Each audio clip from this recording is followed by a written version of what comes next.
खरं कौतुक आणि पहिल्यांदा मी क्रांतीवीर फुले, डॉक्टर बाबासाहेब आंबेडकर, कॉम्रेड लोकशाहीर अण्णाभाऊ साठे, वीर लहूजी आणि सगळ्यात आपले वंदनीय छत्रपती शिवाजी महाराज यांच्या क्रांतिकारी विचारांना पहिल्यांदा मी अभिवादन करतो. आज मला वाटतं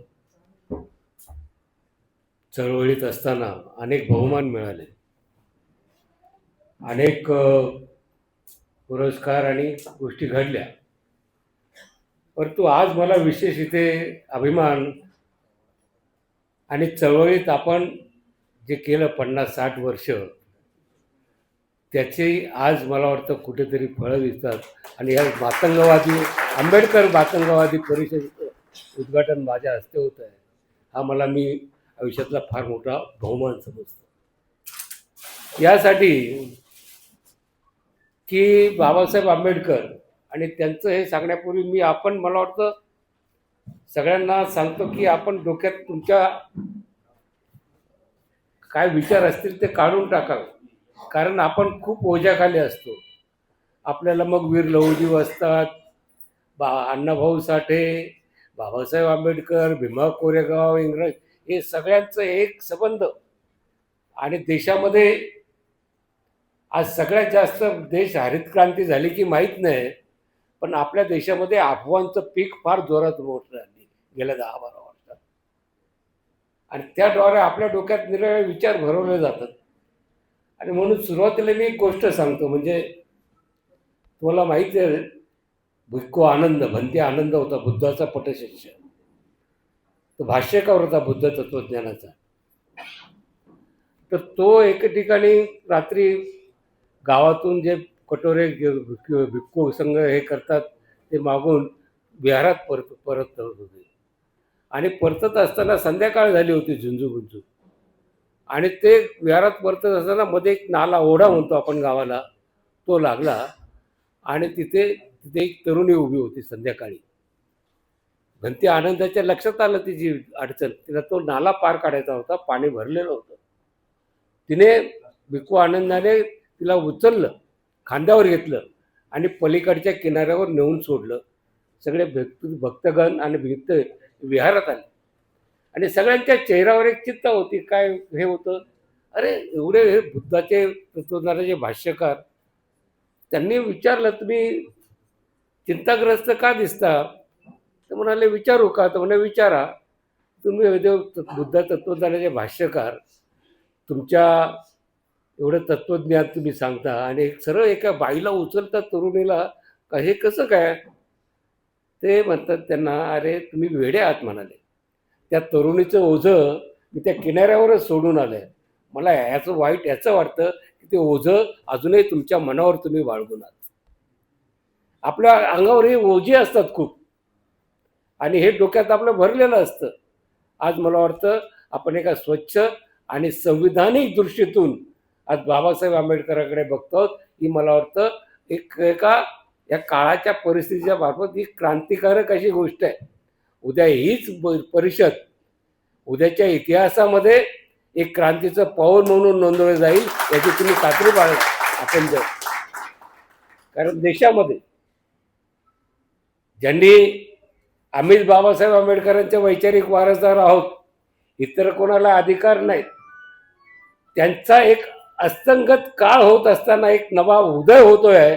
आणि बाबासाहेब आंबेडकर तुम्ही आज आपल्याला साधी वाटत असेल, आपण तरुण. आणि बाबासाहेब आंबेडकरांचं का घ्यायचं? आपण संविधानाची मगाशी हे दिली.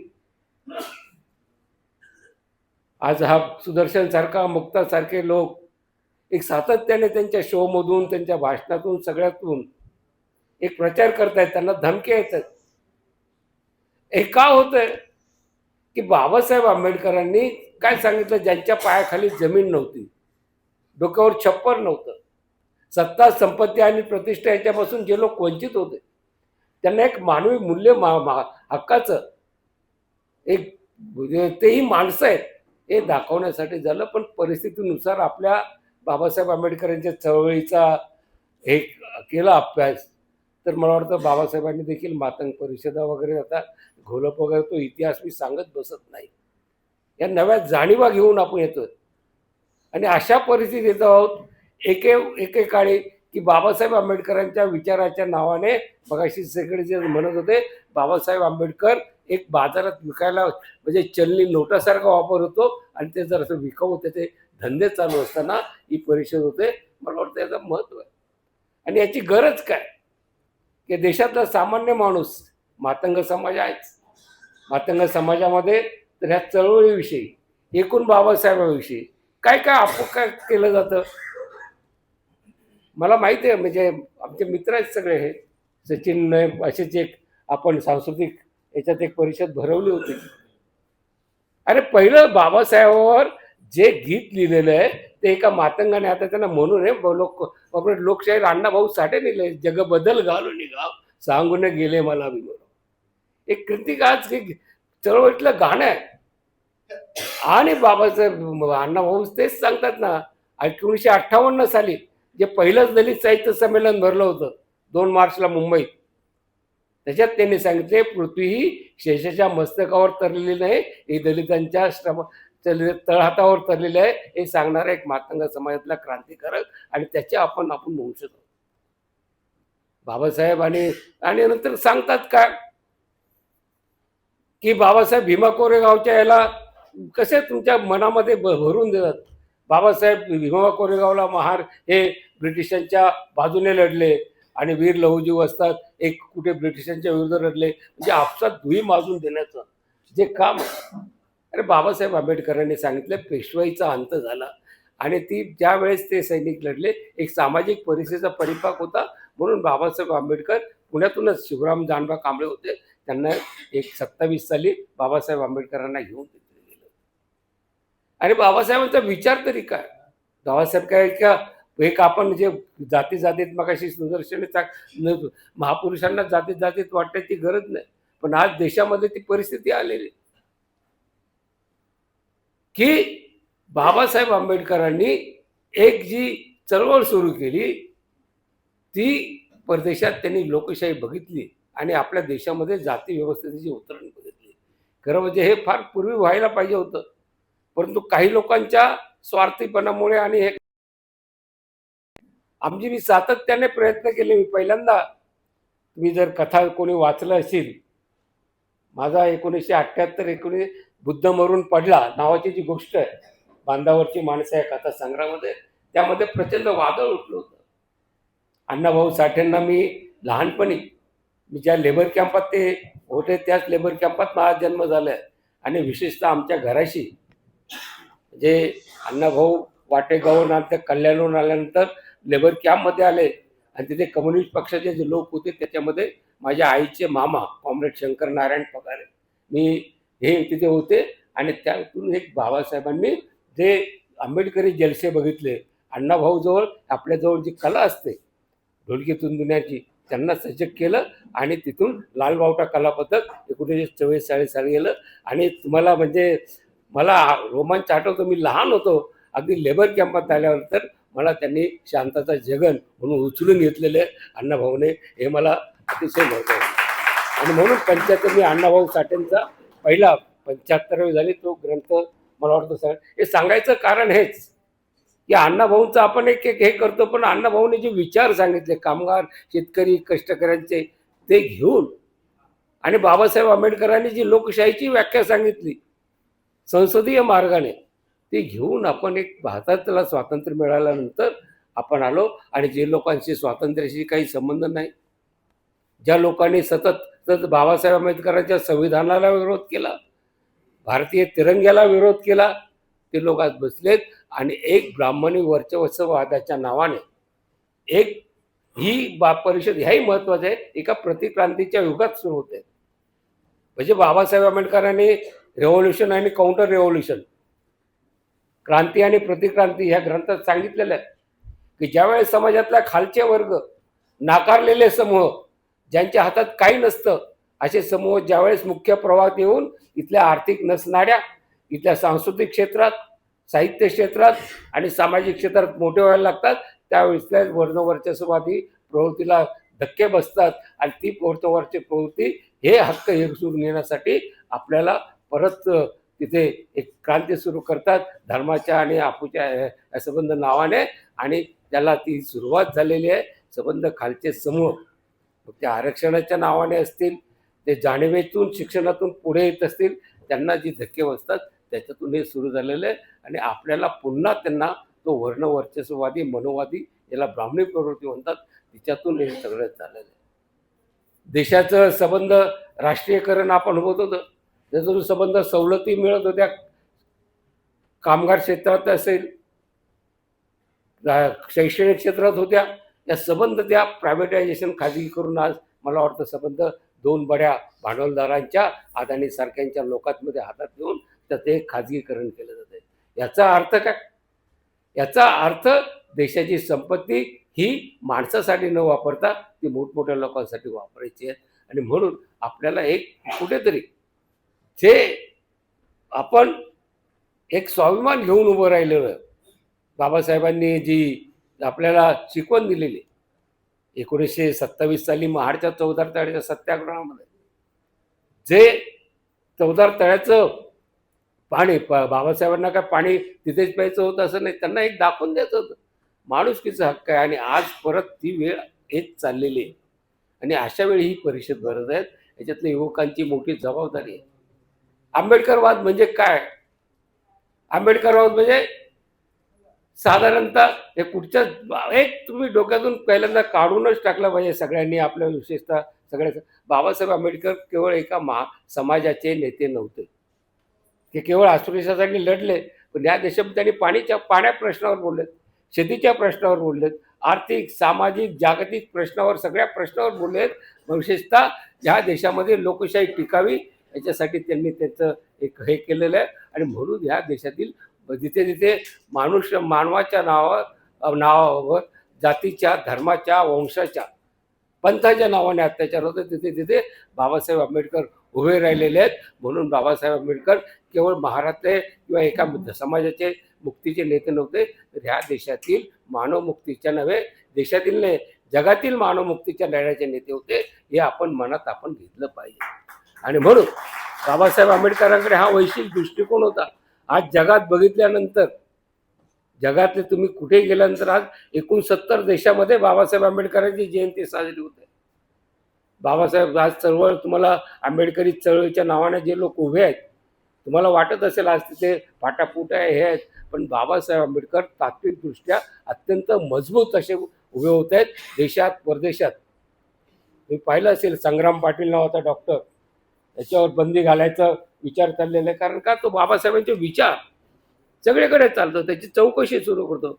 महान एज्युकेटेड तिथला एकदम नावाजलेला डॉक्टर इंग्लंड UK मधला, त्याच्यावर बंदी घालून त्याला थांबून ठेवायचं म्हणजे वैचारिक स्वातंत्र्य. म्हणजे जे आपल्याला मनुस्मृतीने आपल्याला सांगितलं होतं, आपण वेद उच्चारले, शिक्षण घेतलं वगैरे स्त्रियांनी, आणि त्यांच्या कानात शिसव, तीच प्रवृत्ती आज आपल्या बोलू देत नाहीत. आपल्या जीवा छाटण्याची एक अभिव्यक्ती स्वातंत्र्य, वैचारिक स्वातंत्र्य, म्हणजे आमच्यावर अन्याय होतो, आम्हाला एक न्याय पाहिजे, आम्हाला प्रतिष्ठा पाहिजे. ही बाबासाहेब आंबेडकरांनी आपल्याला आत्मबोध आणि एक आत्मसन्मानाची जाणीव दिली होती. ती जाणीव आपल्याला आज संबंध आपण जगाच्या सगळ्या क्षेत्रात दिली. याच्यातले लोक मग साहित्याच्या क्षेत्रात असो, सांस्कृतिक क्षेत्रात, आपल्या महिला वगैरे सगळ्या पुढे जात आहेत. ही त्यांना ती बोच आहे. आणि म्हणून त्यांना मनुस्मृतीचा अंमल करायचा आहे. आणि संविधानाचं खच्चीकरण, संविधानिक मूल्य काय? संविधानिक मूल्य स्वातंत्र्य, समता, बंधुत्व, आणि एक माणूस एक मूल्य, एक मत, हे बाबासाहेबांनी पहिल्यांदा आणलं. तुम्हाला माहित आहे RSSने त्यावेळेस मागणी केली होती की सगळ्या हे नाही मताचे अधिकार देऊन काय करायचंय, हे काय करणार आहेत न शिकलेले, फक्त पदवीधर लोकांना मतदानाचा हक्क दिला पाहिजे, ही त्यांची मागणी आहे. स्वातंत्र्याच्या लढ्याला, घटनेला त्यांनी ही परदेशी छाप, ही संविधान आहे परदेशी छाप आहे, याच्यात भारतीयत्व काय नाही. भारतीयत्व, आम्ही भारतीय आहोत, बाबासाहेबांनी आम्हाला भारतीयत्व दिलंय. पण त्यांचं भारतीयत्व म्हणजे काय? त्यांचं हिंदुत्व, आणि ते हिंदुत्व म्हणजे उच्चवर्णीयाचं हिंदुत्व या काळाच्या ह्याच्यामध्ये बसत नाही.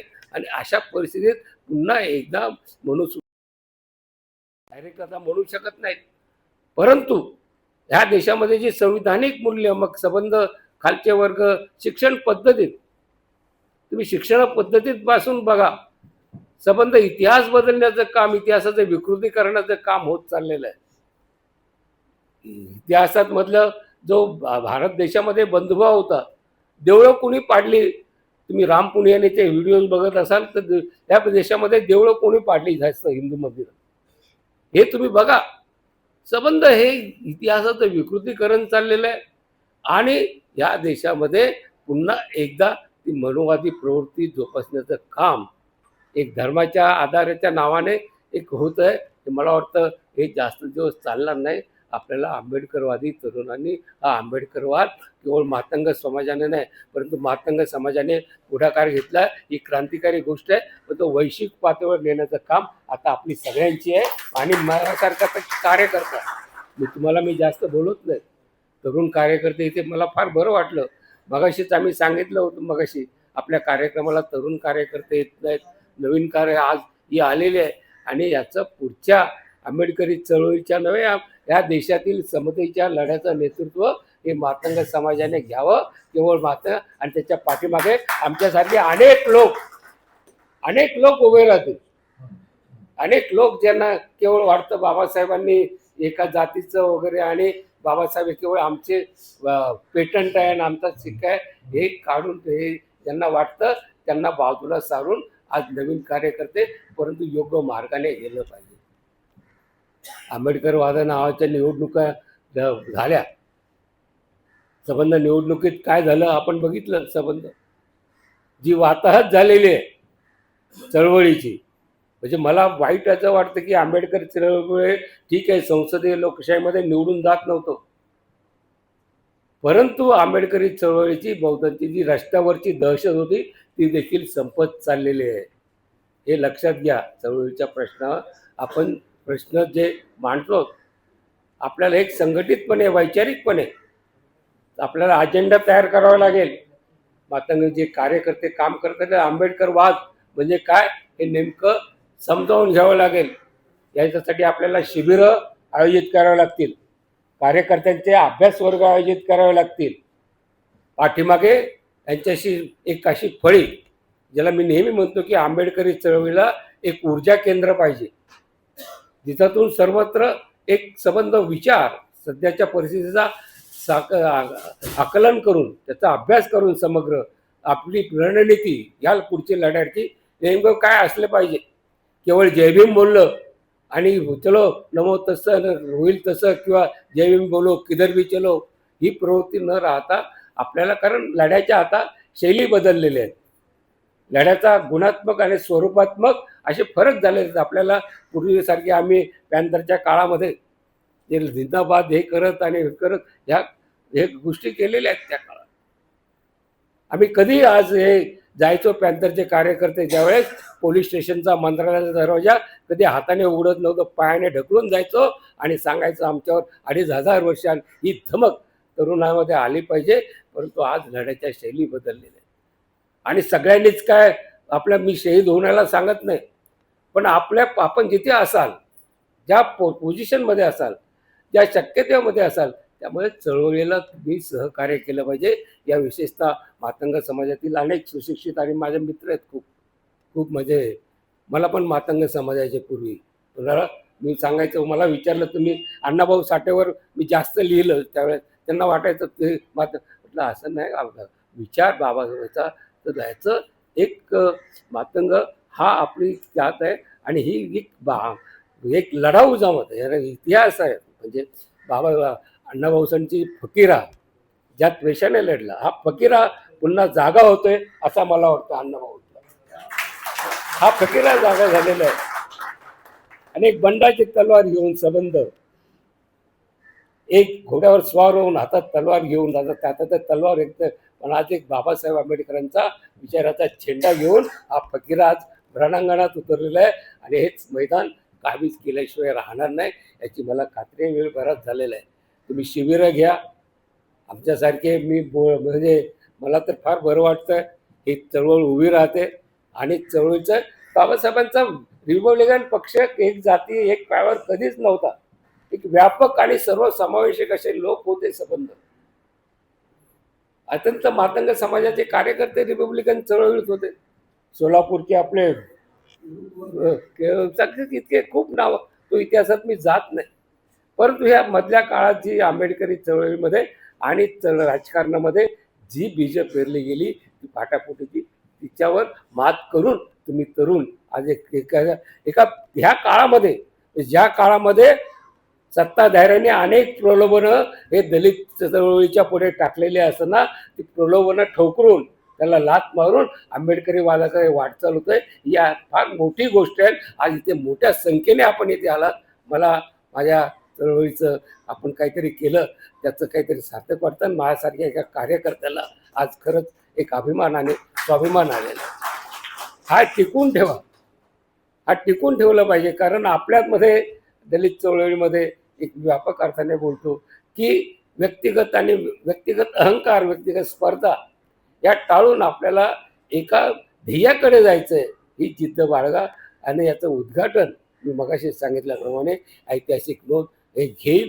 तुम्हाला शुभेच्छा देऊन तुमच्या पाठीशी उभं राहून सगळं सहकार्य करण्याचं आश्वासन देऊन मी आपलं संपवतो. मला इथे बोलवल्याबद्दल आपल्या सगळ्यांचे मी आभार मानतो आणि माझं भाषण संपवतो. जय भीम, जय भारत, जय संविधान.